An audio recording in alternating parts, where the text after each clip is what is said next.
எல்லாருக்கும் வணக்கம். இன்னைக்கு முக்கியமான ஒரு ஒர்க் ஷாப் நடந்துச்சு நம்மளுடைய கீஸ்டோன் நிறுவனத்தில்.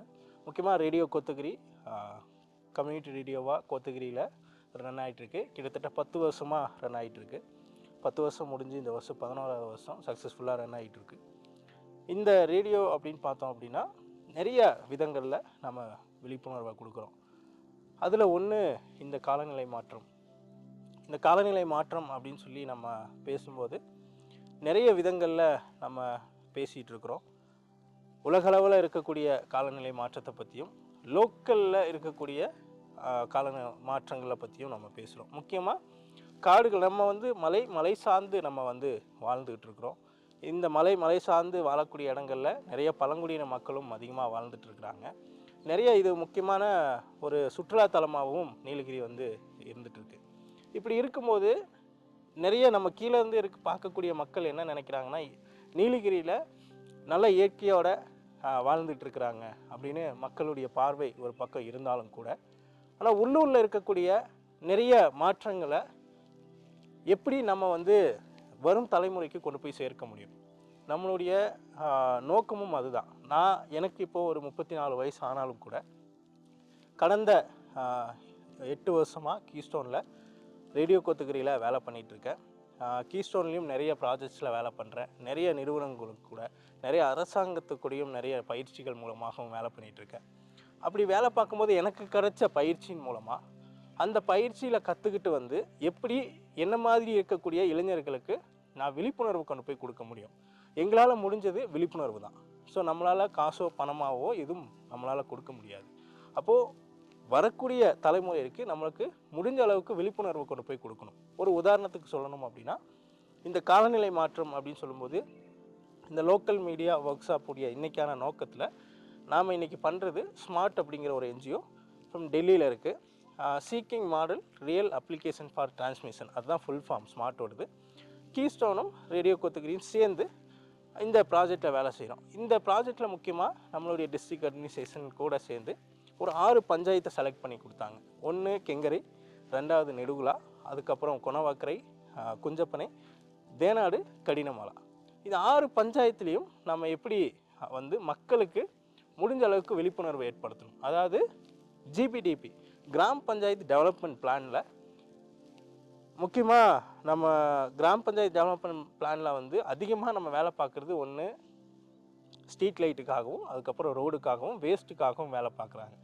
அதை தாண்டி எப்படி உள்ளூர் காலநிலை மாற்றத்தை பற்றியும் உள்ளூரில் நடக்கக்கூடிய பிரச்சனைகளை பற்றியும் எப்படி பேச முடியும். முதல் கட்டமாக இஆர்எஸ், அதாவது நாம் யாருக்கு ஓட்டு போட்டு தேர்ந்தெடுத்தோமோ அந்த எலெக்ஷன் ரெப்ரஸன்டேட்டிவ்காக ஒரு ஒர்க் ஷாப் எல்லா பஞ்சாயத்துக்கும், அதுக்கப்புறம் செல்ஃப் ஹெல்ப் குரூப்புக்காக ஒரு ஒர்க் ஷாப்ஸ், அப்புறம் நம்மளுடைய எஸ்ஹெச்ஜி குரூப்ஸ்க்காக ஒர்க் ஷாப்ஸ். இதை பண்ணுறது தான் இந்த காலநிலை மாற்றத்துடைய இந்த ப்ராஜெக்டோடைய ஒரு நோக்கம். இப்படி நாங்கள் பண்ணும்போது நிறைய விஷயத்தை என்னால் பார்க்க முடிஞ்சுது. கிட்டத்தட்ட நான் அதுக்கு முன்னாடியும் நிறைய ப்ராஜெக்டில் வேலை பண்ணியிருக்கேன். இந்த ரீசெண்டாக ஒரு 2 மாதத்தில் 6 பஞ்சாயத்துலேயும் நான் மக்கள்கிட்ட பேசினதில் அதிகமாக உணவு பழக்க வழக்கங்கள்லேயும் காடுகள்லேயும் நிறைய மாற்றங்களை அவங்களால பார்க்க முடியுது. முக்கியமாக ஒரு உதாரணம் சொல்லணும் அப்படின்னா, தேயிலை வேலைக்கு போனாங்க அப்படின்னா, அந்த காட்டுக்கு போனாங்கன்னா சாயந்தரம் வரும்போது ஏதோ ஒரு பழ வகைகள் அவங்க பையில் இருக்கும். என்னுடைய அம்மாலாம் பார்த்திங்கன்னா காட்டுக்கு போனாங்கன்னா ஏதோ ஒரு பழம், சாதாரணமாக சொல்லணும்னா ஒரு ஆரஞ்சாக இருக்கட்டும், கொய்யாவாகட்டும், பேரியாக இருக்கட்டும், எல்லாம் கொண்டு வருவாங்க. நான் அன்றைக்கி சாயந்தரம் ஸ்கூலை விட்டு வந்தோடனே அதை நான் பேக்கை தேடி எடுத்து சாப்பிட்ட பழக்கங்கள்லாம் இருக்குது. ஆனால் இன்றைக்கி அந்த பழக்கங்கள்லாம் குழந்தைங்கக்கிட்ட சுத்தமாகவே இல்லை. நம்மளும் அதை மறந்துட்டோம். ஏன் அப்படின்னா, நம்மளுடைய முன்னோர்கள் என்ன பண்ணாங்கன்னா, தேயிலை காடை பார்த்தோம் அப்படின்னா எனக்கு கண்ணுக்கு எட்டுற தூரம் வரைக்கும் மரம் அதிகமாக இருந்தது. எல்லா தேயிலை தோட்டங்கள்லேயும் அந்த மரங்கள் இருந்தது. ஏதோ ஒரு 2-3 பழ வகைகளாவது இருந்தது. நான் கிட்டத்தட்ட நிறைய இன்டர்வியூ பண்ணியிருக்கிறேன். நான் பேசின பெரியவங்க எல்லாருமே சொன்னது என்னென்னா, எல்லா தேயிலை தோட்டத்துலேயும் ஒரு 10லேருந்து 15 மரமாவது பல வகைகள் இருக்கும். ஆனால் இன்றைக்கி கண்ணுக்கு எட்டுற தூரம் வரைக்கும் வெறுமே ஃபுல்லாகவே பார்த்திங்கன்னா டீ எஸ்டேட் மட்டும்தான் இருக்குது. எந்த ஒரு பல வகையுமே இல்லை. ஸோ இந்த மாதிரி நிறைய மாற்றங்கள். இதே மாதிரி காடுகளில் சுத்தமாக நம்ம பார்க்கும்போது காடுகளில் நம்மளுடைய பழங்குடியின மக்கள் காலை சார்ந்து வாழ்கிறாங்க. காட்டில் அதிகமாக அவங்க தேன் எடுக்கிறாங்க. அவங்களுடைய வாழ்வாதாரத்துக்காக தேன் எடுக்கிறாங்க, நெல்லிக்காய் எடுக்கிறாங்க, கடுக்காய், பூச்சக்காய், இந்த மாதிரி நிறையா எடுக்கிறாங்க. அதுலேயே ஒன்று சீமார் பில்லாக இருக்கட்டும், இந்த மாதிரி நிறையா அவங்க எடுக்கிறாங்க. அப்படி எடுக்கும்போது நான் இந்த சீசன் வந்து பார்த்திங்கன்னா நமக்கு பொங்கலுக்கு முன்னாடி நவம்பரில் வந்து ஸ்டார்ட் ஆகிருக்கும். நவம்பரில் வந்து காஃபி மிடில் ஸ்டார்ட் ஆகும் 20க்கு மேலே. அந்த டிசம்பர் ஃபுல்லாமே அந்த காஃபியுடைய இது தான் அதிகமாக இருக்கும். அந்த காஃபி வந்து அவங்க அந்த காஃபி எடுத்து பொங்கலுக்கு வந்து அந்த பழங்குடியின மக்கள் அவங்களுடைய நம்மளுடைய நீலகிரியில் இருக்கக்கூடிய இருளர் குறும்பருக்கு வந்து அந்த பொங்கல் ஃபெஸ்டிவல் வந்து ரொம்ப கிராண்டாக செலிப்ரேட் பண்ணுவாங்க. 10 வருஷத்துக்கு முன்னாடி அந்த காஃபியுடைய வருமானத்தை வச்சு தான் அந்த செலிப்ரேஷனே பண்ணியிருக்காங்க. ஆனால் இந்த வருஷம் பார்த்திங்கன்னா ஒரு பக்கம் காலநிலை மாற்றத்தினால கிராப் ரொம்ப கம்மியாக இருக்குது, பூச்சி விழுந்திருக்கு. மக்களுக்கு தெரியல, என்ன கேட்டாங்கன்னா தெரியல, இந்த வருஷம் ஈல்டு இல்லை அப்படிங்கிறாங்க. ஒரு பக்கம் அதுவும் இருக்குது. இன்னொரு பக்கம் நம்ம பேசும்போது எந்த ஒரு காட்டிலையுமே வந்து பார்த்திங்க அப்படின்னா யாருமே அந்த மண்வெட்டி எடுத்து நம்ம வந்து களை செடிகளை பிடுங்கணும் அப்படிங்கிற ஒரு இது இல்லை. அதில் அப்படியும் ரேராக இருந்தாங்கன்னா அது ஒரு 70 வயசுக்கு மேலே இருக்கவங்க தான் அந்த மண்வெட்டி எடுத்துகிட்டு போகிறாங்களே தவிர இப்போ இருக்கிற ஜென்ரேஷனுக்கு அந்த இதே தெரியாது. ஏன்னா இன்றைக்கி பெஸ்டிசைடுங்கிறது அதிகமாக களை மருந்தை அடிக்க ஆரம்பிச்சிட்டாங்க. அப்படி அடிக்கும்போது நிறைய சாயில்லையும் நிறைய மாற்றங்கள் ஏற்பட்டுச்சு. அதனால் அந்த சாயிலில் நம்ம அந்த களைச்செடிகளை அடிக்கும்போது களைச்செடிகள் வர்றதில்லை, அந்த பில் வகைகள் ஆகட்டும் வேறு எதுவும் வர்றதில்லை. அப்படி வராமல் இருக்கும்போது எருமைகளுக்காகட்டும் நம்மளுடைய வனவிலங்குகளுக்காகட்டும் அந்த புல் வகைகள் வேறு எதுவுமே கிடைக்கிறதில்ல. அப்போ என்ன ஆகுதுன்னா அது உணவு தேடி ஊருக்குள்ளே வருது. ஊருக்குள்ளே வரும்போது மனித வனவிலங்குகள் மோதல்கள் வந்து ஏற்படுது. ஸோ இது எல்லாத்துக்குமே ஒவ்வொரு இன்டர்லிங்க் வந்து இருக்கிறத நம்மளால் பார்க்க முடியுது. காலநிலை மாற்றத்துக்கும் இதுக்கும் என்ன காரணம் அப்படின்னா எல்லாமே ஒரு மாற்றம் தான். காடுகளில் வந்து நமக்கு அந்த சீசனுக்கு அந்த பூ பூக்கணும். அந்த பூ பூத்தாதான் அது வந்து நமக்கு என்ன ஆகும்னா காய் காய்க்கும். அந்த காய் காய்ச்சதுன்னா நமக்கும் பறவைகளுக்கும் அந்த உணவு வகைகள் வந்து கிடைக்கும்.